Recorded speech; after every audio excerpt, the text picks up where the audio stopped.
Jó 14, versos 7 a 9. Porque há esperança para a árvore, pois, mesmo cortada, ainda se renovará, e não cessarão os seus rebentos. Se envelhecer na terra a sua raiz, e no chão morrer o seu tronco, ao cheiro, eu disse, ao cheiro das águas, brotará e dará ramos como a planta nova. Veja que interessante esse texto, essa porção, esse fragmento da palavra de Deus. Todos nós sabemos que Noé, Daniel e Jó são exemplos de justiça.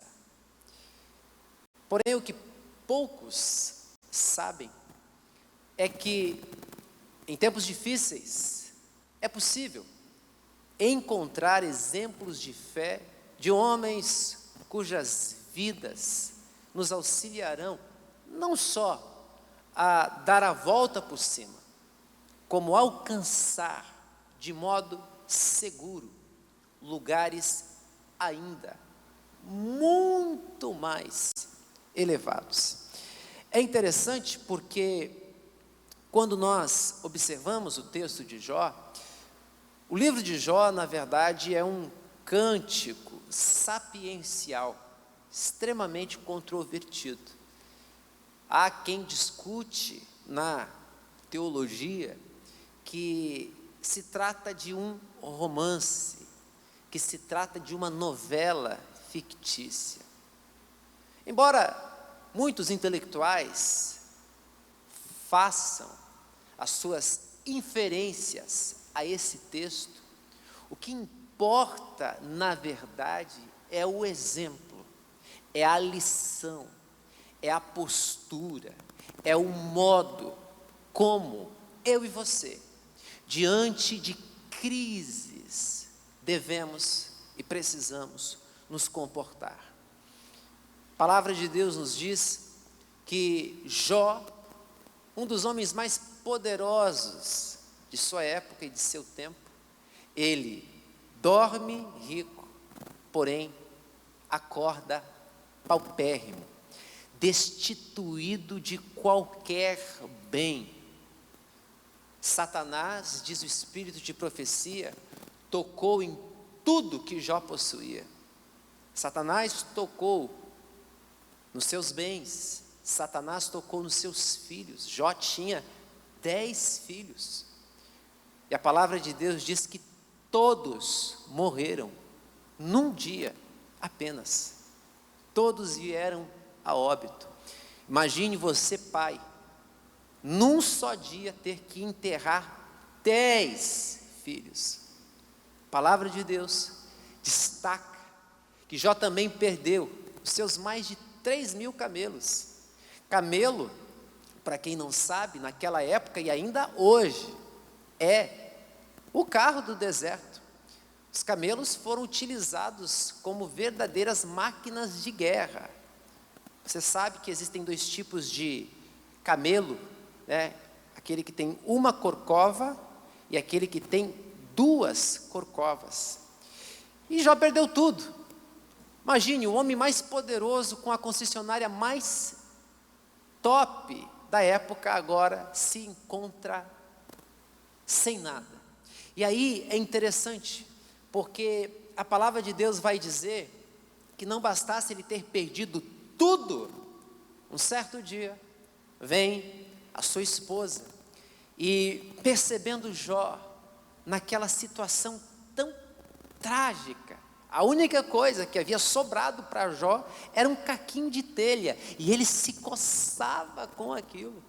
E aí vem a sua esposa e diz para ele o seguinte, no original hebraico está escrito, Barech Elohim Vamut, abençoa esse teu Deus e morre. Muitos, infelizmente, dizem que o texto diz amaldiçoa, mas isso é improvável e impossível em termos culturais, em termos judaicos. O que o texto está querendo dizer é que a esposa de Jó, de modo muito refinado e irônico, vendo o esposo naquela situação, ela está querendo dizer: o que é que está faltando, Jó, para você entregar os pontos e reconhecer que está tudo perdido, está tudo acabado. E aí o que me chama a atenção é que Jó, quando ele ouve essa declaração da sua esposa, a exemplo de uma fênix que ressurge das cinzas, olha o que sai da boca deste homem. Lá no capítulo 1, versículo 20 e 22, a palavra de Deus vai nos dizer que naquele momento, Jó se levantou, rasgou o seu manto, raspou a cabeça e lançou-se em terra e adorou ao Senhor, dizendo: nu eu saí do ventre da minha mãe, e nu eu voltarei. O Senhor me deu, o Senhor tomou. Bendito seja o nome do Senhor. E a palavra de Deus vai destacar ainda, dando uma ênfase no texto que acabamos de ler, dizendo que em tudo isso, Jó não pecou e nem atribuiu a Deus falta alguma. Jó perdeu tudo, mas não perdeu a presença do Espírito de Deus. Jó perdeu tudo, mas não perdeu essa graça que nos sustenta diante dos momentos mais difíceis da vida. É por isso que o salmista vai dizer, no Salmo 51:11, não retires de mim a tua presença, o teu Santo Espírito, porque sem a presença de Deus, sem a presença do Espírito Santo, eu e você somos tão frágeis. Estava hoje visualizando um vídeo onde uma jovem desesperada estava na frente de um templo querendo entrar.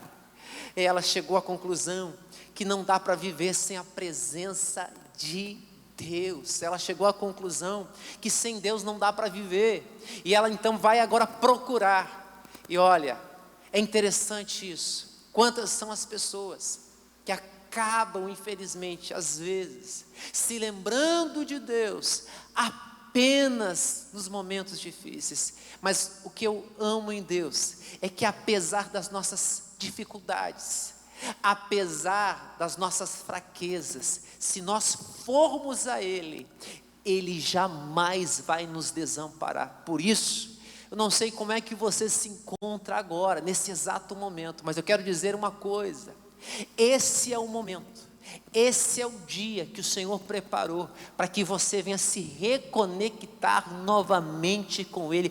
Aonde você estiver, você pode dizer: eis-me aqui, Senhor, me recebe. Eu amo, eu quero a sua presença mais do que qualquer coisa nessa vida. O salmista disse que assim como a corça anseia por água, assim a minha alma e a sua alma tem sede de Deus.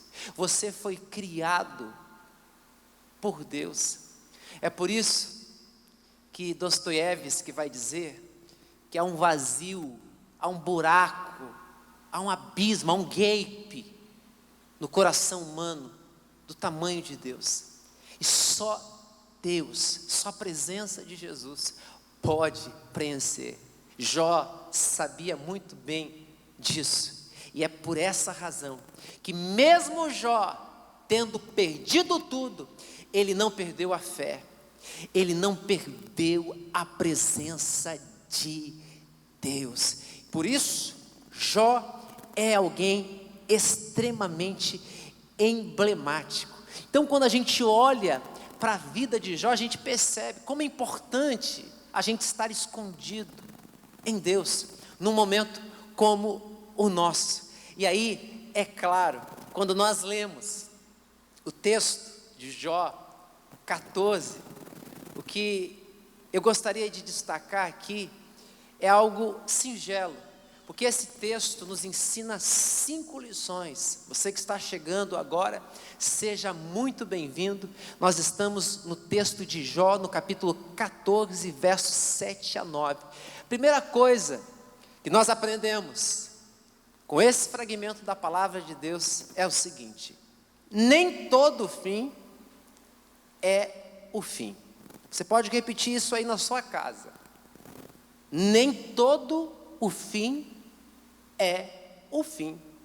Às vezes você acha que é o fim, mas na verdade o que você vê como fim é na verdade um começo para um novo ciclo, para um novo tempo, para uma nova era, para uma nova história. Nem todo fim é fim. Por isso que em Tiago 5,11 vai dizer que o fim de Jó foi muito melhor do que o seu começo. Grave isso que você está ouvindo aí na sua casa. Se você quiser escrever isso num papel, faça isso. Nem todo fim é o fim. Essa é a primeira lição que a gente extrai desse texto. Agora, a segunda lição que a gente extrai desse texto é que em Deus nós sempre teremos garantias de recomeços. Se você puder aí na sua casa olhar para essa pessoa linda, né, que está numa distância de segurança, né, de você, você pode dizer para ela isso. Você pode profetizar para ela aí na sua casa. A igreja hoje está aí na sua casa, o culto está acontecendo aí. Então diga: em Deus sempre teremos garantias de recomeços. Sabe, em Deus nada está perdido. Nada, absolutamente nada está perdido, porque de Deus vem a resposta, é da boca dele. É por essa razão que eu e você corremos o risco de errar, muitas vezes, seguindo informações, notícias, que são às vezes manipuladas, confeccionadas pela mente inventiva do ser humano. Mas a palavra de Deus não falha, a palavra de Deus não erra. Nela você pode descansar e de forma segura entender que em Deus há sempre garantias de novos começos, de recomeços incríveis na presença dele. Não é o fim, nem tudo está perdido. Acalme-se, confie na palavra de Deus. A terceira lição do texto que nós aprendemos é que mesmo em cenários desfavoráveis, a vitória é garantida. Olha, isso é fantástico, porque embora todos estejam dizendo que não vai dar, Deus está dizendo: o que para você é impossível, para mim é possível. Sabe, quem confia em Deus sabe que para Deus nada é impossível. Aliás, Deus é especialista em reverter sentenças. Eu vou repetir: Deus é especialista em reverter sentenças. Não importa o que está acontecendo, não importa o que está ocorrendo no mundo, Deus tem o poder do dia para a noite de transformar caos em cosmos. Caos em cosmos. Uma palavra de Deus é suficiente para alterar o cenário da sua história. Uma palavra que sai da boca de Deus é suficiente. Aliás, a palavra hebraica para isso é dabar. E dabar significa Deus fala e acontece. Foi assim com a criação. E disse Deus: haja luz, e houve luz. É por isso que os profetas garantem a luz do Espírito profético, que passará o céu e a terra, mas as palavras do Senhor jamais passarão. Seca-se a erva, cai a sua flor, mas a palavra de Deus permanece para sempre, porque Deus não é homem para que minta, e nem filho do homem para que se arrependa daquilo que ele disse. Não importa o cenário, não importa o status da sua vida atual, o que importa é que há uma palavra de Deus liberado a seu destino, e passará os céus e a terra, mas esta palavra vai acontecer. Então não é o seu fim. Você não vai morrer. Quem é que disse que está tudo perdido? Quem é que disse que você não vai passar por essa? Quem é que disse que o Senhor não está contigo? Quem é que falou isso para você? Se Deus fez milagres na vida de Jó, Deus também pode fazer milagres na minha e na sua vida, mesmo em cenários desfavoráveis. Isso aqui é forte. A vitória é garantida. Por quê? Porque o texto que nós lemos diz que se envelhecer na terra a sua raiz, e no chão morrer o seu tronco, do ponto de vista estético, tudo perdido.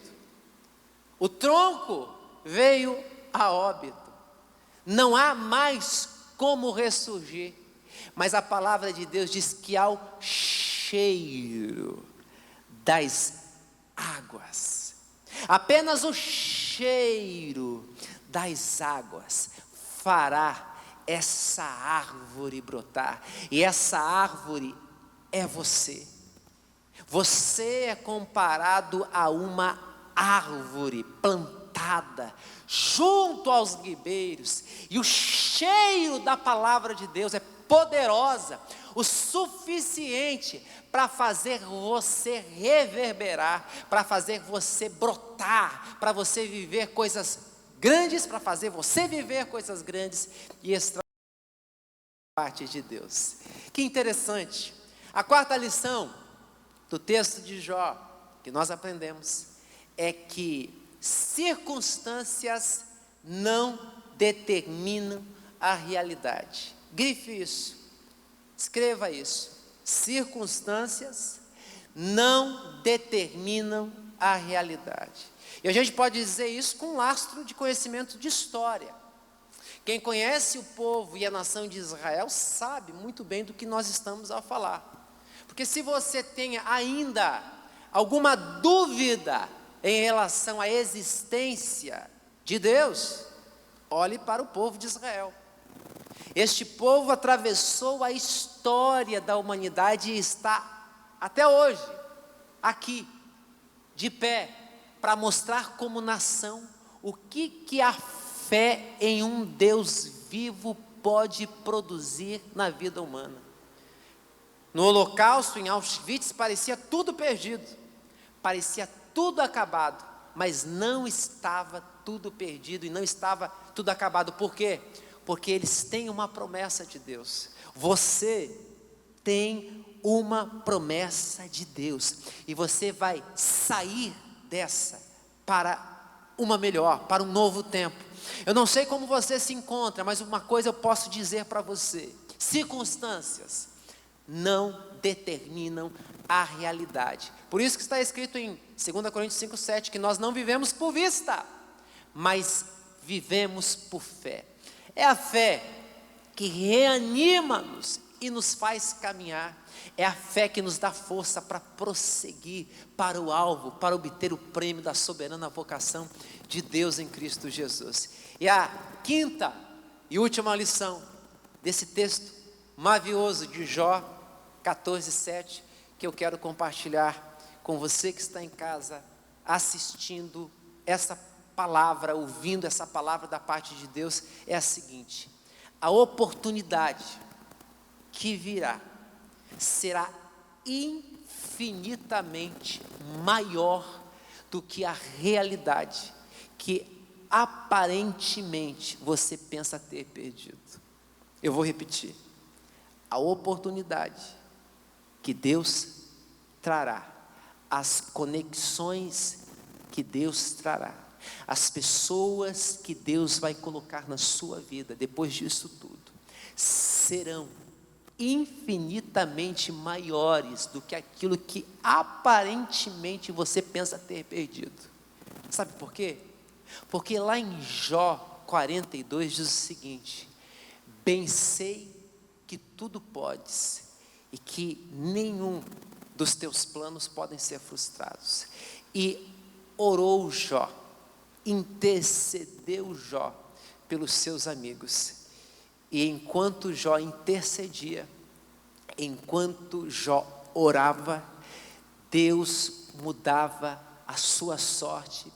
E diz a palavra de Deus que Deus restituiu tudo em dobro na vida de Jó. Descanse nessa palavra. Nem todo fim é o fim. Em Deus sempre teremos garantias de recomeços. Mesmo em cenários desfavoráveis, a vitória é garantida. Circunstâncias não determinam a realidade, e a oportunidade que virá será infinitamente maior do que a que você pensa ter perdido.